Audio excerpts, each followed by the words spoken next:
Initiating launch sequence.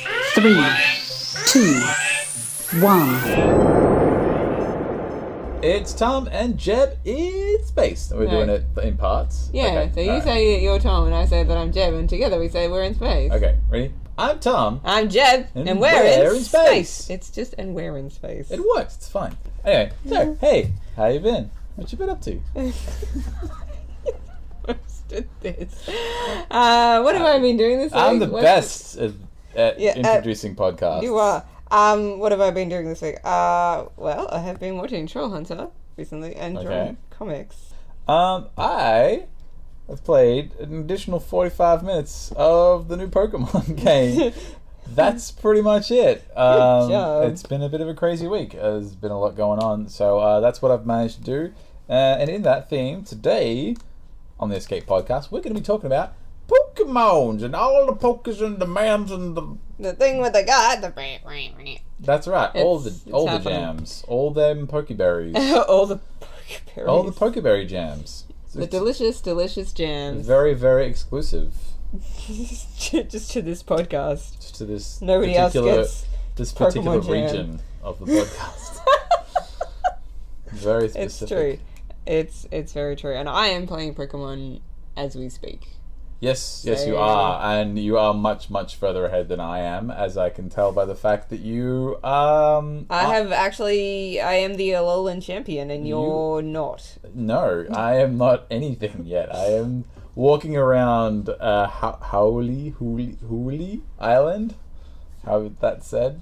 Which And I just what got island is that? told to say Alola, and I'll make friends.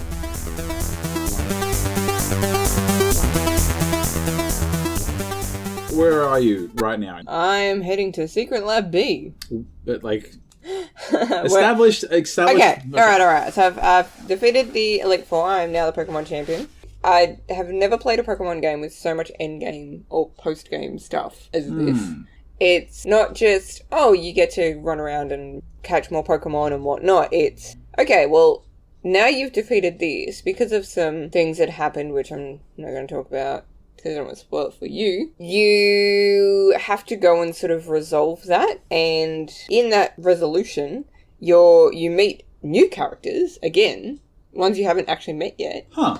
and you are given a job, basically. Okay. So do you reckon this is like a throwback to the rumored Professor Oak's garden from the internet sensation that was, oh no, but if you get a Machoke and his only strength, his only ability is strength, you push the bus in front of the SS St. Anne, you get Mew. That's where Mew was. You hit Mew with a bus. That's actually how my Tamagotchi, totally irrelevant, but my very first Tamagotchi was born. It was a cat in a box, and it got run over by a truck, and then you had a cat. I don't know if it was the mother of the kitten. Hang on. So this is like a toy that you could buy. And yeah. the story of the toy is that the kitten, ostensibly, its mother got run over by a truck, and now you have to take care of it. Correct. That's grim. That is Japan. That's dark. Whoa. Yep. Okay, so So that's how you got Mew. You just hit him with a bus, and then he's like, oh, I'm too weak. I'll climb in your Pokeball, it's fine. yeah, so like I remember from Pokemon Blue is what I played. There was rumors about because this was sort of pre-Google, pre-Facebook. You kind of took a lot of these rumors pretty much as true. I mean, we were young. It was sort of a new thing, and there was extra bits in the game, and you didn't just finish the game; it kept going, and like, oh, but like there's that area that looks like you can walk around it, and there's grass there, and it looks like you can get behind that path. And I remember it was like a thing that if you beat the Elite Four with the lineup of Pokemon that Ash has when he has a full team in the series, but like 6 times in a row, and all the Pokemon have to be level 100. Yep. And then you go through the back room, and because there's a door, there's another door in the room of the Elite Four, the end, where they say, "Hey, good on ya." And he was like, "Oh, what's through there?" Like, obviously, you can go through there. No. But no, that It's was just just not a true. door. But you know what? I did it. I did it a lot, and I remember trying again and again. And I was like, "Man, right." But this seems to be like a thing. It's like, okay, you guys actually wanted more to the game. Yeah, So, absolutely. Like, you've finished the story of becoming the champion. So now here's a reason to keep screwing around. It's not just, hey, you can go explore the world. It's like, there's a story now. Okay, so this is what I'm sort of working through at the moment, because I've basically just finished the story, the go fight the Elite Four. Yep. Everybody's happy. That's actually, to get to that point is really quick. Okay. It seems like that's your teaser. Like, that's just the first act. Oh, it's like the intro. Yeah, because what's happening now is more complicated and more interesting than anything you've done up until that point. Do you think this is more for the grown-up players? Like, do you think, like, the Alola situation is like, oh, hey, play the game, beat the challenges, because it's like the show. Like, I've seen a few of the challenges. I haven't actually played any of them. But now, there's like a in-depth murder mystery going on. Basically, it's actually... Look, I wouldn't say that it's more for the adult players. This... And I've heard you mention this before, that this is like Generation 2 Pokemon. It's almost like this is not even close to what you know as Pokemon.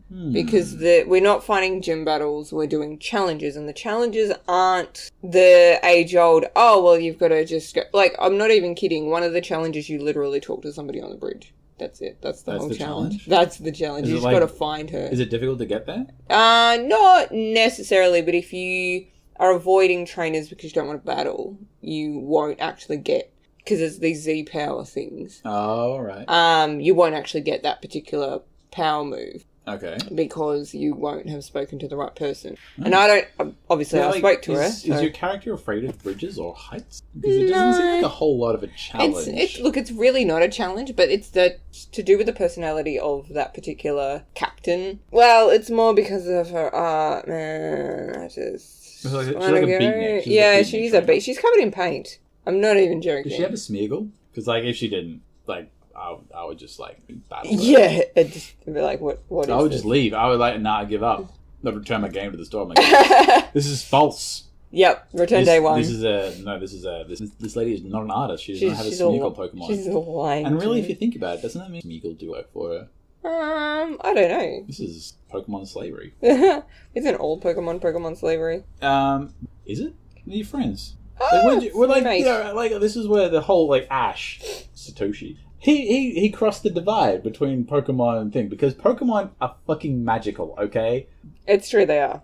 We all know it. Bulbasaur, I love Bulbasaur. He's a turnip with dinosaur legs attached to it. He absorbs the abilities of the sun and shoots that out like Mega Man. Like, he's got a Mega Buster on his back. It's ridiculous. There's ghosts. In the Pokédex, it even says that some of the Pokemon used to be people, now they're dead, and now they're Pokemon, okay? We need to accept the fact that Pokemon aren't actually evolved. It's true. Some wizard has made a cursed land, and that's what Pokemon are. Cursed creatures. They are monsters. They are rampant. pocket monsters. It is, and you know what? You can tell this because the curse is still going, because that's what actually happened. Old Lavender Town. Like, if you go back, like... I'm just gonna sing it while you talk. We got the, original Pokemon. They talk about things like frogs and cows and fish and stuff. They don't reference, like, oh, fish. Like, they don't call them Magikarps or Sea Kings like they did back in the day. Something's happened. But something's just happened. Look, I'd actually just received a Pokemon that I never thought that I would ever receive. Oh. Yeah. Oh, I got that one. That's that one. What's its name? Because all I can see is Type Null. That's its name. Its name is Type Null. And it wears a battle helmet because it is kind of aggressive. It does look kind of... Do you know it is. It's a created Pokemon. Oh, and its name is Type Null. Yeah, because it has no type. Because they fused it together from the DNA of... This is a Pokemon grown in a lab. And it is not a good Pokemon. So this is, I think, like, this is a prelude to, like, Stars being super dark on the Switch. Like, you know what? You know what this Pokemon looks like to me? This looks like something that would be drawing a chariot into battle. Oh, no, hang on. Wait. No, I see it now. It's got a fishtail. No. I see it now. That bloody thing around its flipping head. Yeah. That's the Majigga that Arceus has got. They're trying to bloody clone God. That's probably That's what they're exactly doing. what they're doing. I've just uncovered Pokemon conspiracy here. This is probably a thing that everybody knows right now. But I'm looking at this thing and I notice it's got like a crown thing around its head. That's flipping Arceus's belt around its head. But like a little version of it. I'm like, they're trying to... This is bloody Mewtwo. They didn't learn from watching that movie. They didn't. Okay, to go back to what I was actually saying before about Pokemon being wizards. Ash, in the movie, the first Pokemon movie, you know what he does? You remember what he does? He punches it. He punches Mewtwo. He runs up and he punches a Pokemon which he has just watched literally create Pokemon from nothing. Deus Ex his ass. He's like, look, he's fighting Satan at this point, basically. But you know what? He does it because he loves his Pokemon. He wants to like, hey, I will fight for you, my friends. It's true. But also being aware of the fact that I'm a soft, squishy human and you guys are literally wizards. Science wizards. For the most part, I think Pokemon seem to be pretty okay with it. They just sort of like, get on with it.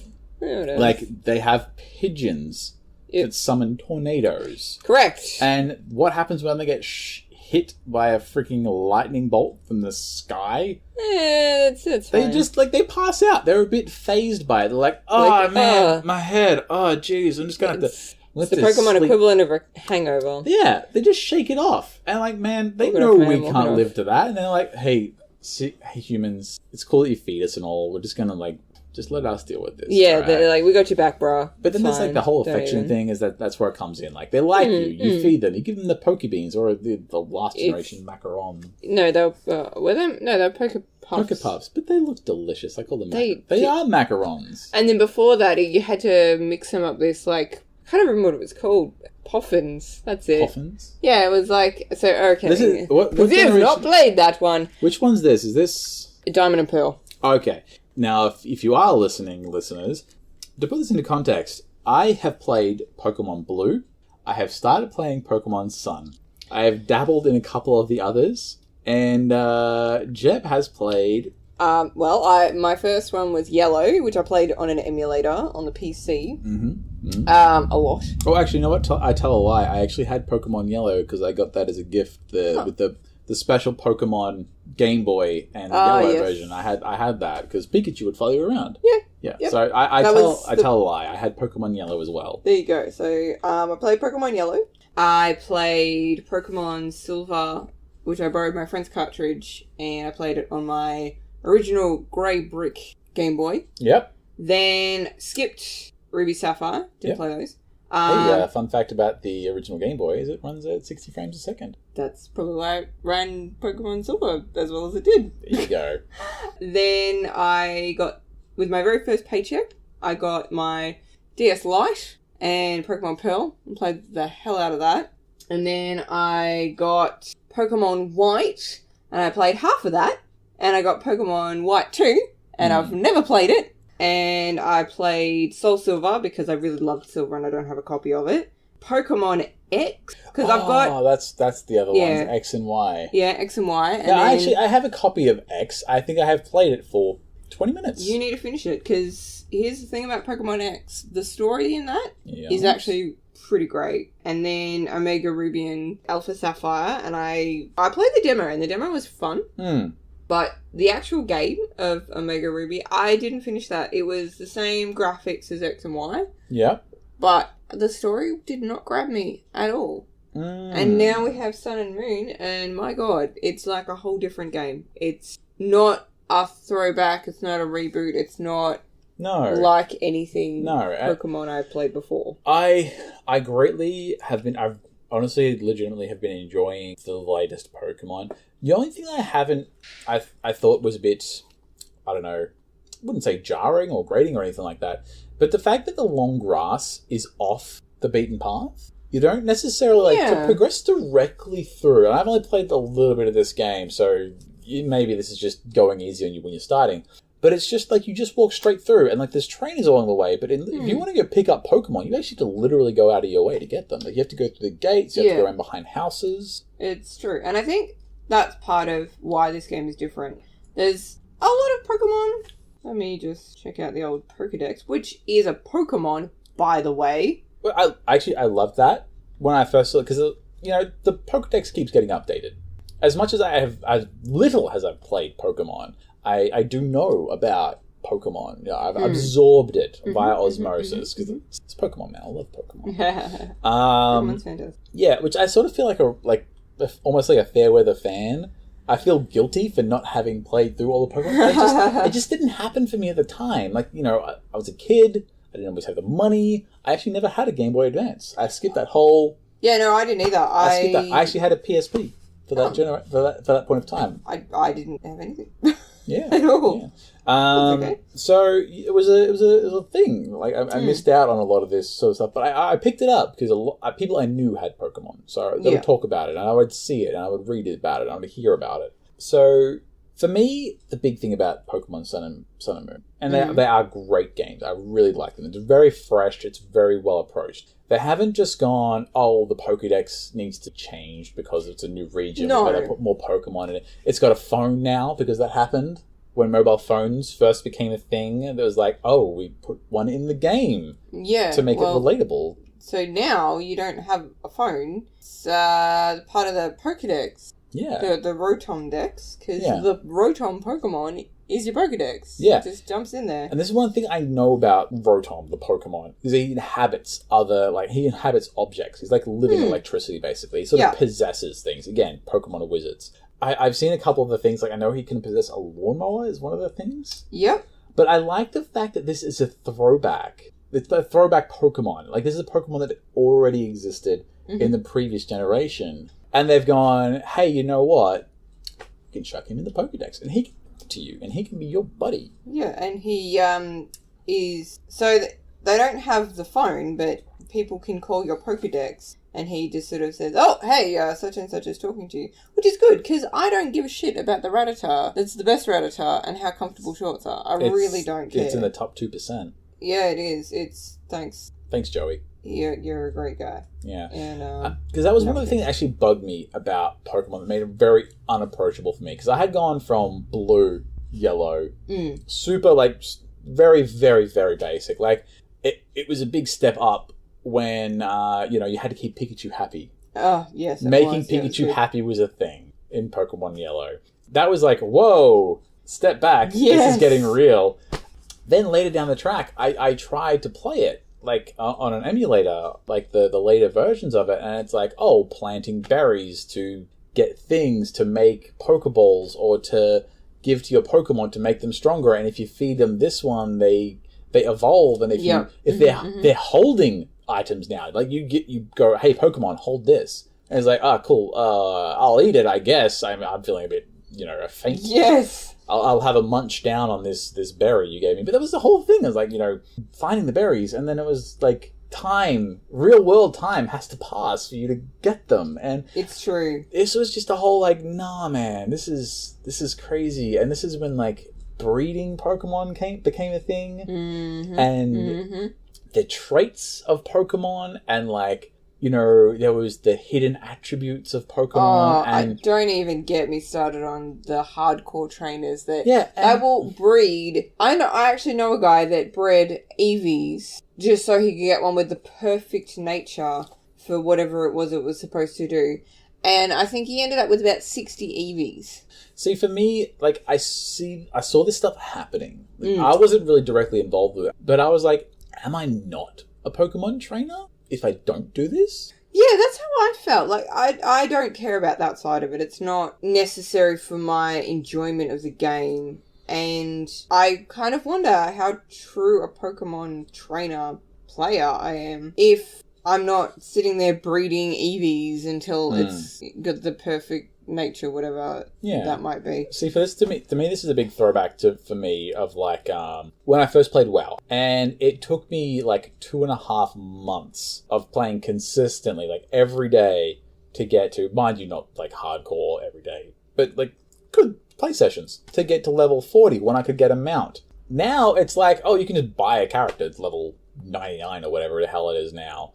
But at the time I was playing World of Warcraft, I got up to level 40 and I was getting a bit disillusioned with it. I got my mount finally. I'm okay, cool, now what? Because that was my goal. It's like, I want to get my mount because I want to be able to run.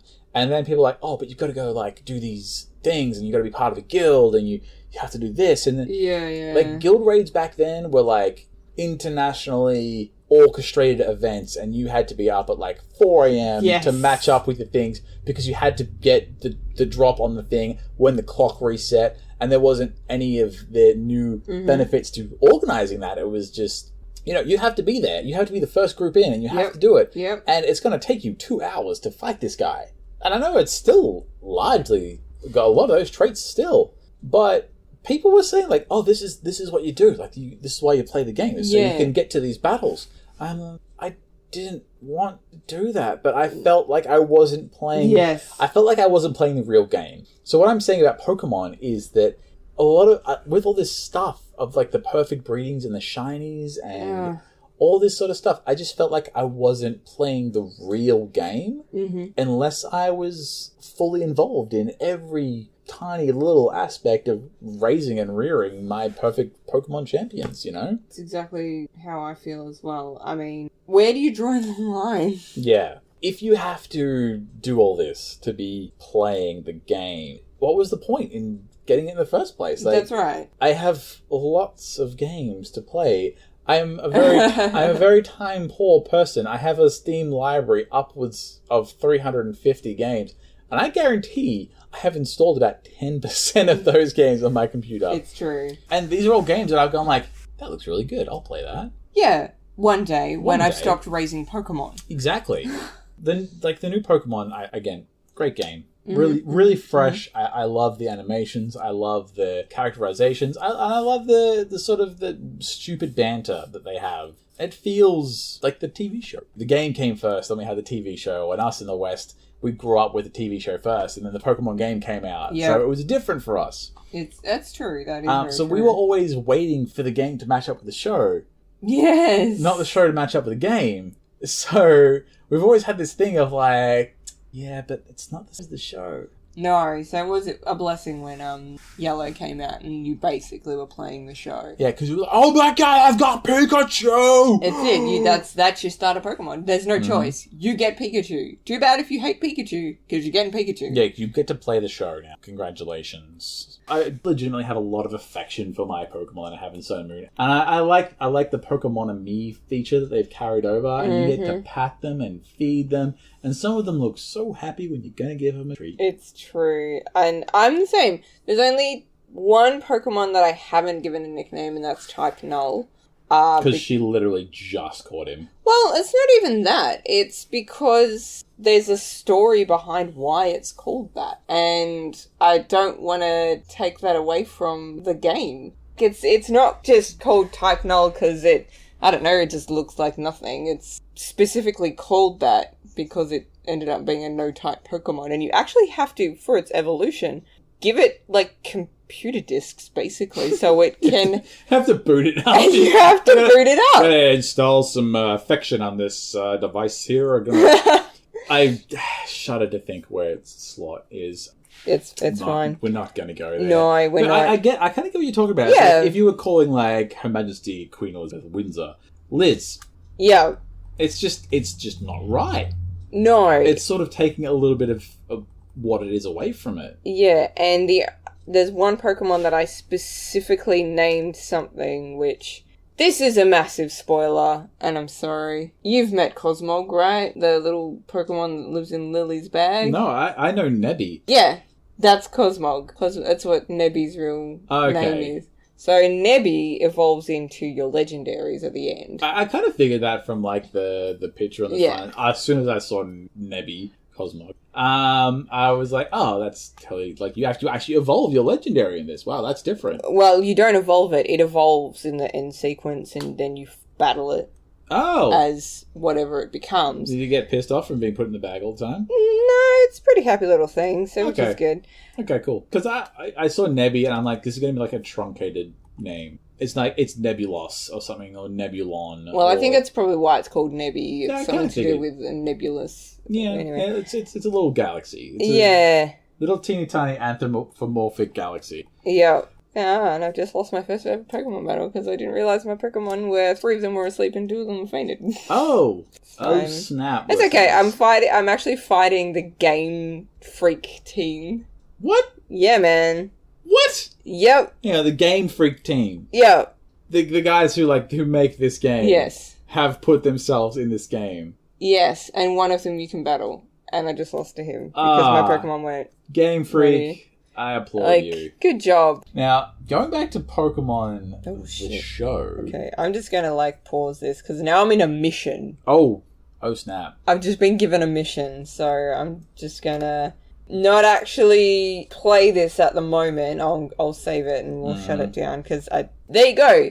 When have you ever been given missions? And it's not even like oh, go be the Pokemon champion. Or, hey, can you bring me a Snorlax and I'll trade you this Weedle? No, it's like, okay, so this thing that happened in the game, which is why your legendary evolves into the sun or moon creature, which I actually can't remember what they're called, because, throwing back to earlier, once I caught the moon one, I actually called it Nebby, because I couldn't think, I didn't want to not have it be called that. I'm gonna call it. Yeah. It's Nebby, man. It's Nebby. Yeah, Get in the dang bag, Nebby. You've hung out with her this entire time. Yeah, hang out Anyway, with Nebby. I want to hang out with Nebby. So... I want to pat him. just, you're my friend. It's cool. Well, you're going to get a lion. Yeah. Instead of a space bat. Which is what I got. I'm going to feed him space fishies. Space fishies. Maybe he can come, hang out with, the escape pod and get us back to the ship. Why not? Because this is the escape podcast. I love that you're just throwing this in now. Yeah, man. That's fine. I'm doing Just FYI. FYI. This is the Tom and Jeb escape podcast. Because we're an escape pod because we're in space. Listen to the intro. Just do it. Okay, Just do it. Did you not listen to the intro? Because it'd be really weird if you got to this point and you hadn't heard the intro by. Alright, so I've just turned that off. Alright, so you got. So yeah, you get basically, and it's so spoilery, but it's fine. You're probably already up to this point, or you don't care about playing Pokemon. So either way, so I'm way behind the curve. So a hole is ripped open in time and space. Oh dang. Yeah, man. And this is the post game, isn't it? This happens sort of just before end games. This happens when you get your legendary. Okay, so and you actually go through it. Oh. And you fight these Pokemon-like creatures Can you on the catch other. them? Not yet. I can now. I've been given the Pokeballs to catch them. And my first mission is to go and find one specific one that they've found. Insert the dramatic X-Files Dun sound. dun dun! I was going to go for That's the... not X-Files. You know that one, but that's cool. I like that this has happened. That's cool because I thought it was going to be like, oh no, you can't catch these Pokemon. They're not part of the Pokédex. And I was going to be like, well, you can't when you first fight them. Okay. I tried and it was like, no, can't use Pokeballs. It's like at the thing this from point. Bravest Warriors. It's like trying to make toast cry. Or oatmeal cry, sorry. Get my references right. Yeah, do it. They're a different dimension. Pokeballs don't work. You need to use No, use, Beast Ball. Beast balls. Yep. Beast balls. Animal balls. Yep, it happened. I suppose they got them. Well, Do they say where they get them from? Do there's like a... yes, that's what happens at daycare. This is why... They this is what breed your happens... Pokemon and then they cut their balls off so that they can't. This is what happens. This is what happens when a Taurus becomes a milk tank. You select the option to get a couple of Beast Balls from the Taurus, True. and it becomes a milk tank. Although, weirdly, in this game, there's a ranch you go to. It's a weird ranch that Miltanks randomly in that particular ranchy town will heal your Pokemon. I think it's because they give them milk. Yes. It's not creepy at all. It's like a little bit. It's a little bit creepy. It's not just the fact that it's a Pokemon feeding the Pokemon its milk. It's a cow Pokemon that is specifically not giving milk to like a person milking it, or it giving milk to its calf. It's like, oh hey, milk tank, give your milk to this muck.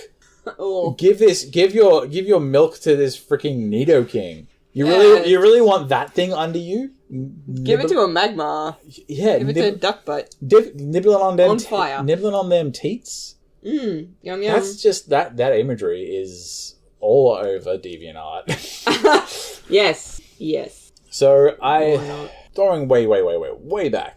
Pokemon the show, I grew up with it, and I remember it largely influenced my development of Pokemon and my enjoyment of it and stuff. And I never got to watch it consistently, because it was on the time that I had to have left for school, which sucked. Yeah, it did. It didn't suck for me, because I had to leave when Dragon Ball Z finished. Yeah, see, I actually, I never got to watch Dragon Ball Z when it was originally airing. I had to watch it all, recorded on VHS, because my friends' parents would leave and tap record as they were leaving, so their kids could watch Dragon Ball Z, because Dragon Ball was amazing. But no, I never got to watch Pokemon. That was the one I missed out on. So my experience with Pokemon as a series was just random episodes. This is what the gang's up to today. My first ever episode was the one with Snorlax, and they have to go and wake him up with the poker flute. And I saw that while I was on holidays, so I had no context for what I was seeing and what was happening or why.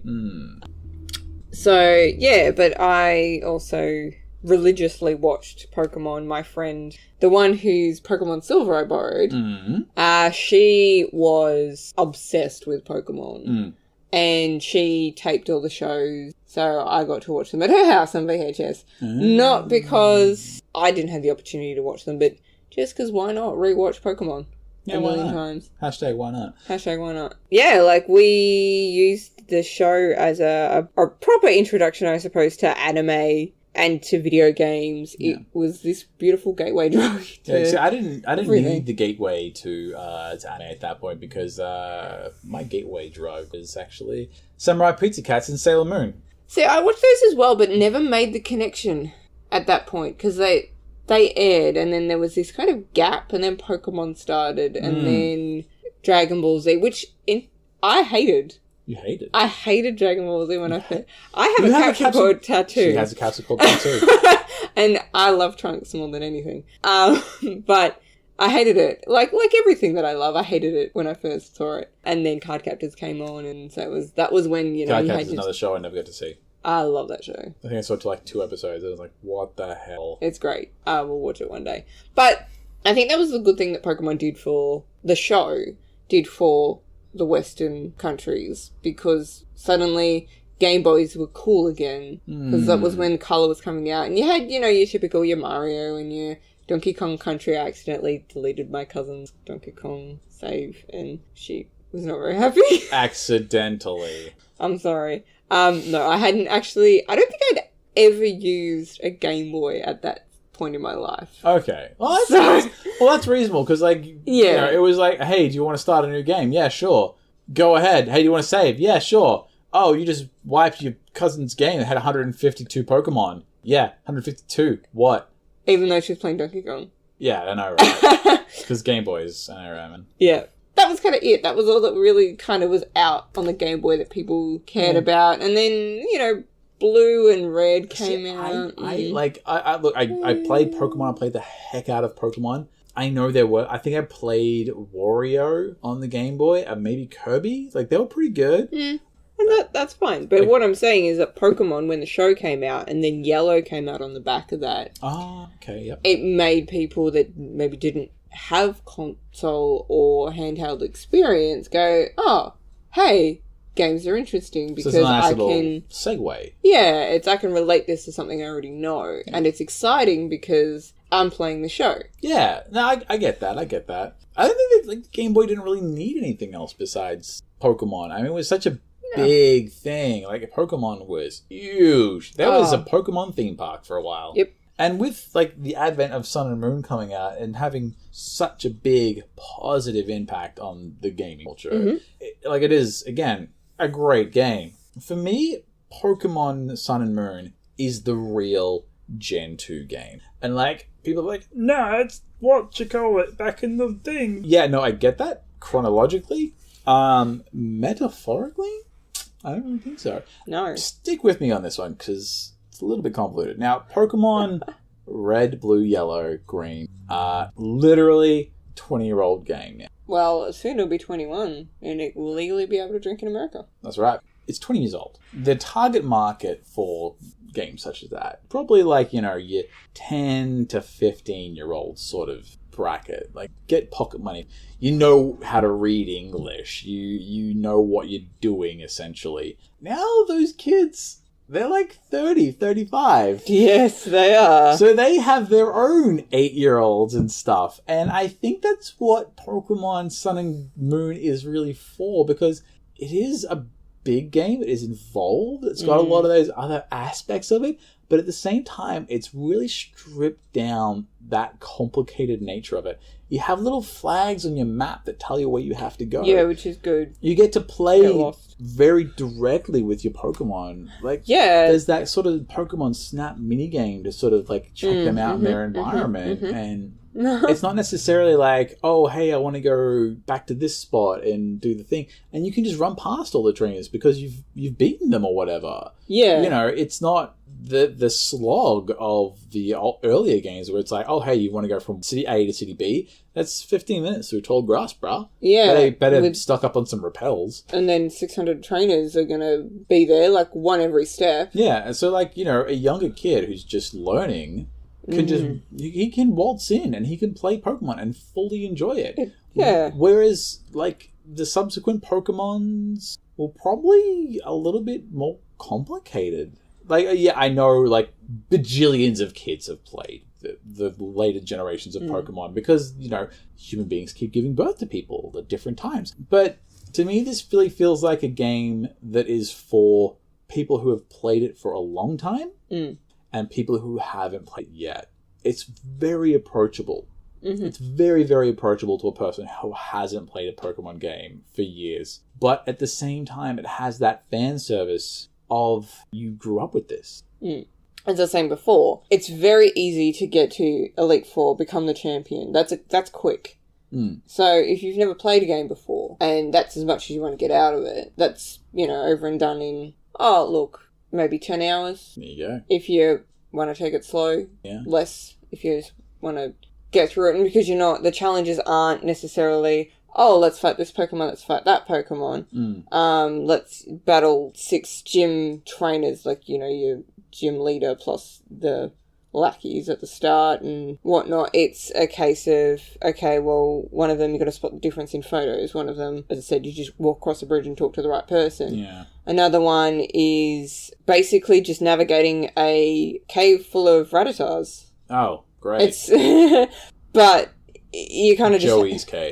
Joey's cave. But it's not even, they're going to jump out at you every 20 meters. You have to look in these little caves that they live in and find them. Like, It's not, you know what I mean? It's not just the same thing over and over again. So it's not the slog of the battle. And then if that's all you want to do, well, that's easy. Game over. Put it down. Done. But if you want to keep going, then there's the post-game, which I feel is just Act 2, where you get all your legendaries, you get these missions, you meet new people. There's a whole other aspect of it. So it's definitely for those players that have been playing this game for 20 years, because it's sort of that nod of, we know you've been playing the same game. Here's something different. Yeah, I think that's a really good idea. Like, it really does refresh what is a very tried and true, you know, thing. Like, you know, you battle the Elite Four, whatever, organized entity, corporation, sponsorship at the end. And then you get, like, you know, your extra dungeon or dungeons to go find the legendary. And that's what Pokemon has always been. Whereas now it's like, hey, you caught the legendary and here's something to go with it. Which is good. And I think the main thing that began with X and Y is the storyline is more prominent and more... The narrative is more of a focal point of the games than you are going to go be the next champion after you defeat the Elite Four and beat the bad organised crime. It's like... There's this whole other side of the narrative. I mean, there's this story of war that happens in X and Y, and just this beautiful moment right at the end, which I don't... Again, you haven't finished it, but I'm way behind. It's like this... Like, I'm up for spoilers at this point, because I am too far behind. It's true. I actually can't remember his name, and I feel terrible about it, but the giant man, I think it's Az or something like that, and his Flabébé... little Pokemon. I know, it's the stupidest name for a Pokemon, and it's this little fairy that's holding onto a flower, Like, that is the Pokemon itself.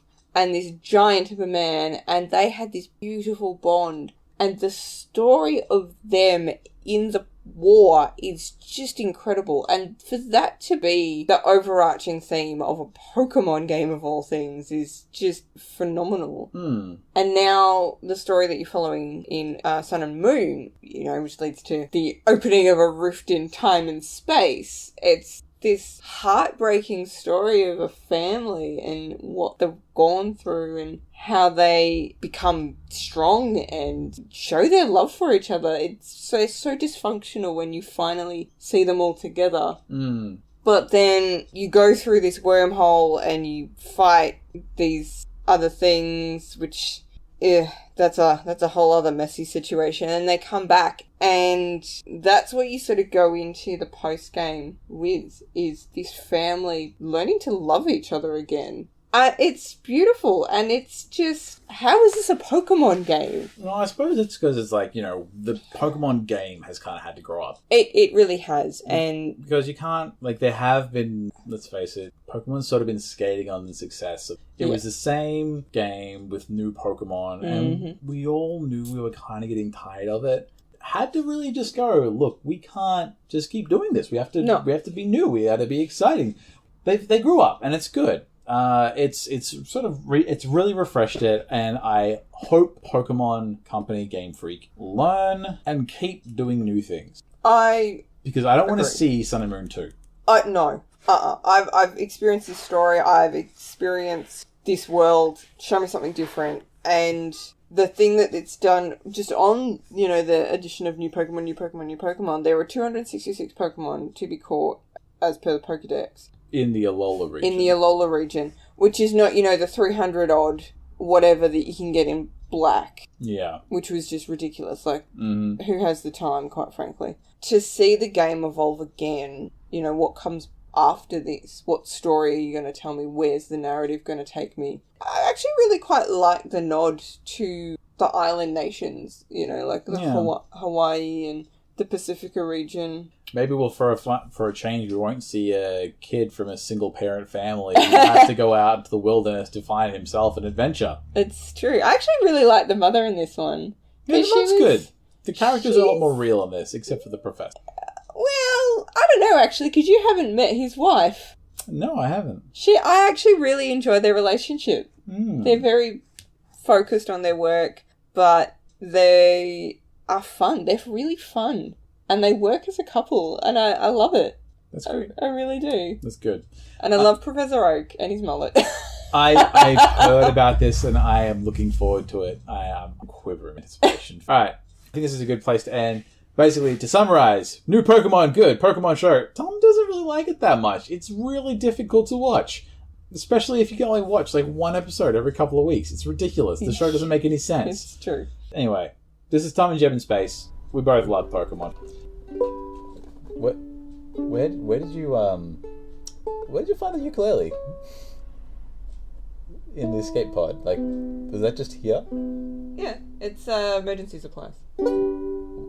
Why do we need a ukulele? Morale. Oh. What could a ukulele do for morale?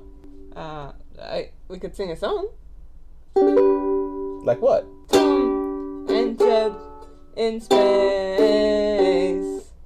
Is that the song? That's the song. That's the song.